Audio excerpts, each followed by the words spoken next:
नमस्कार मित्रों स्वादिष्ट खाइबार आपण समस्तଙ୍କୁ अनेक अनेक स्वागत। तो मु आज आपण माने पई गोटे बढ़िया restaurant style mutton rogan josh recipe नेकी आछि। आपण माने भी घरे इजीली बनै परिबे मात्र ही 2 ରୁ 3टा जिंस दरकार मटन रोगन जोश बनै पई। तो आपण माने भी घरे केमिति बनेबे चलंतु देखौछ और चैनल जो माने भी नुआ अछंती प्लीज चैनल को जरूर सब्सक्राइब करंतु एमिति का इंटरेस्टिंग रेसिपी देखिया पई। तो सबुठु प्रथमे मु एठी 3 केजी मटन नेइछि। मटन को भलो से धोइकी सेथिरे लूण ଆଉ ହଳଦୀ ଗୁଣ୍ଡ ପକେଇକି ଭଲସେ ମ୍ୟାରିନେଟ୍ କରିକି ମଟନକୁ ଆମେ ଅଧଘଣ୍ଟା ପାଇଁ ରେଷ୍ଟ କରିବା ପାଇଁ ଛାଡ଼ିଦେବା। ତାପରେ ମୁଁ ଏଠି ଗୋଟେ ବଲରେ 20ରୁ 30ଟା କାଶ୍ମୀରୀ ଶୁଖିଲା ଲଙ୍କା ନେଇଛି, ଯୋଉଥିରେ କି କଲର୍ ଅଧିକ ଥାଏ, ସ୍ପାଇସି କମ୍। ଆଉ ଆପଣମାନେ ଯଦି ଅଧିକ ସ୍ପାଇସି ଖାଉଛନ୍ତି ତ ଏଥିରେ କିଛିଟା ସ୍ପାଇସି ଲଙ୍କା ବି ଶୁଖିଲା ଲଙ୍କା ଆଡ଼୍ କରିପାରିବେ। ତାପରେ ମୁଁ ମଟନ୍ ବନେଇବା ପାଇଁ ଏଠି ଗୋଟେ କୁକରରେ ସୋରିଷ ତେଲ ନେଉଛି। ମଟନ୍ ରୋଗନ୍ ଜୁସ୍‌ରେ ସ୍ପେଶାଲି ସୋରିଷ ତେଲ ୟୁଜ୍ ହୁଏ। ଆପଣ ଯଦି ସୋରିଷ ତେଲ ଖାଉନାହାନ୍ତି ତ ଅନ୍ୟ ତେଲ ବି ନେଇପାରିବେ। ତାପରେ ଏଠି ଟିକେ ଗୋଟା ମସଲା ନେବା। ତାପରେ ମୁଁ ଏଠି 3 କେଜି ମଟନରେ 1.5 କେଜି ଲଛା ପିଆଜକୁ ମାନେ ପତଳା ପତଳା ଲଛା ସାଇଜ୍‌ର କାଟିକି ରଖିଦେଇଥିଲି। ସେଇଟାକୁ ଢାଳିକି ଆମେ ପିଆଜ ଆମର 50% ଫ୍ରାଏ ହେଇସାରିଲା ପରେ ମଟନକୁ ଆଡ଼୍ କରିଦେବା। ପିଆଜକୁ ଗୋଲ୍ଡେନ୍ ବ୍ରାଉନ୍ କରିବା କିଛି ବି ଦରକାର ନୁହଁ, କାହିଁକିନା ମଟନକୁ ଆମେ ପିଆଜ ସାଥିରେ କଷିବା ତ ପିଆଜ ଆପେ ଆପେ ମେଲ୍ଟ ହେଇଯିବ ମଟନ କଷିବା ଭିତରେ। ତାପରେ ମୁଁ ଏଠି ଗୋଟେ ମିକ୍ସି ଜାର୍‌ରେ ବତୁରେଇକି ରଖିଥିବା ଶୁଖିଲା ଲଙ୍କାକୁ ଢାଳିକି ସେଥିରେ ଟିକେ ପାଣି ଢାଳିକି ଆର ଗୋଟେ ଫାଇନ୍ ପେଷ୍ଟ ବନେଇଦେବା।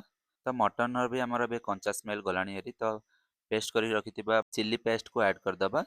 चिली पेस्ट को ढालिकी भलरे आमे चिली पेस्ट सहित मटन को मिसेइदबा। चिली पेस्ट सह मटन टिके हल्का बॉयल होला परे जो मिक्स रे आमे पेस्ट करथिले सेथिरे आउ टिके मसला थिला तो सेथिरे पानी पकेइकी भलरे आकु डाली दबा। तापरे मसला हमर बॉयल हेइ साला परे सेथिरे मु गोटे पैकेट दही डालुची आधा लीटर। आपण चाहिले टमाटो पेस्ट करिकी भी डाली पारिबे दही जगह रे खट्टा पई। तापरे दीडसा को भलरे मिसेइकी बॉयल होला परे ସେଇଥିରେ ଆମେ 2 ସ୍ପୁନ୍ ମଟନ୍ ମସଲା ଆଉ 2 ସ୍ପୁନ୍ ଗରମ ମସଲା ଢାଳିବା। ତାପରେ କଲର୍ ପାଇଁ ଆମେ ଟିକେ ଏଠି କାଶ୍ମୀର ଚିଲି ପାଉଡର ଢାଳିବା।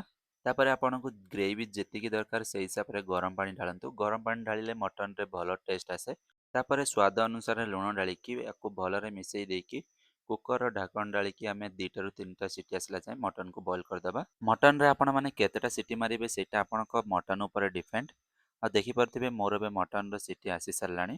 ତ ମୁଁ ଏବେ ଖୋଲିକି ଦେଖଉଛି, ଦେଖନ୍ତୁ କେତେ ବଢିଆ ରୋଗନ ବି ଆମର ମଟନର ଛାଡିଛି। ଆଉ ମଟନ ଆମର କେତେ ପରଫେକ୍ଟ ବଏଲ ହେଇଛି ଆପଣ ଏଇ ମଟନ ହାଡ଼ ଦେଖିକି ଜାଣିପାରୁଥିବେ। ହାଡ଼ରୁ ଯେତେବେଳେ ମାଂସ ଅଲଗା ହେଇଯାଇଥିବ ଭାବି ନେବେ କି ମଟନ ପୁରା ପରଫେକ୍ଟ ବଏଲ ହେଇଛି। ଆଉ ଏବେ ଦେଖିପାରୁଥିବେ ଆପଣ ମଟନ କେତେ ବଢିଆ ଦେଖାଯାଉଛି ଆଉ କେତେ ବଢିଆ ରୋଗନ ବି ବାହାରିଛି। ଆପଣମାନେ ବି ଏଇ ରେସିପିଟାକୁ ଘରେ ଥରୁଟେ ଜରୁର ଟ୍ରାଏ କରନ୍ତୁ।